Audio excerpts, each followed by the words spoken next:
Je viens de voir le film sur Caravage, et un moment qui est assez fort, c'est quand Louis Garrel déclare que les papiers qu'on a donnés au Caravage pour se rendre à Rome étaient des faux papiers. Et donc il est piégé. Il croyait qu'il était garanti par le pape, qu'on lui avait accordé la grâce, alors que c'était des faux papiers. C'est intéressant, c'est en 1610 que ça a lieu, mais ça me permet de revenir sur la question des contrefaçons. Il y a, à la fin des années 80, dans les années 490, il y a deux grandes contrefaçons qui sont mises en circulation.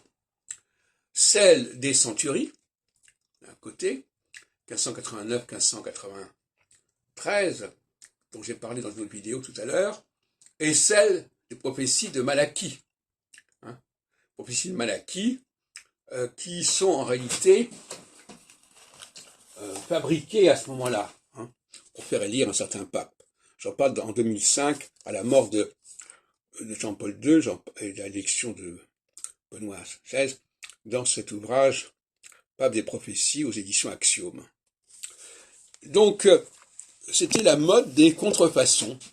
Les années 1590, on inventait des prophéties qui pouvaient remonter à plusieurs décennies, voire même à plusieurs siècles. Dans le cas de Malachie, ça remontait à plusieurs siècles.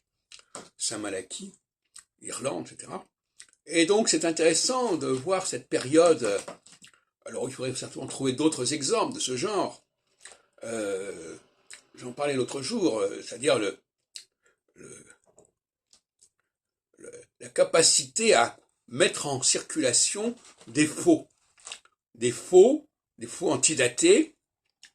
Mais ce qui est intéressant aussi, c'est de constater la fortune de ces falsifications, puisque encore au début du XXIe siècle, ces faux, en tout cas le faux Nostradamus, par exemple, la supercherie littéraire Nostradamus, est validé, puisqu'en 2003, lors du 50e anniversaire de la naissance de Nostradamus, on publie encore, chez des grands éditeurs, des ouvrages, des biographies, qui valident ces faux.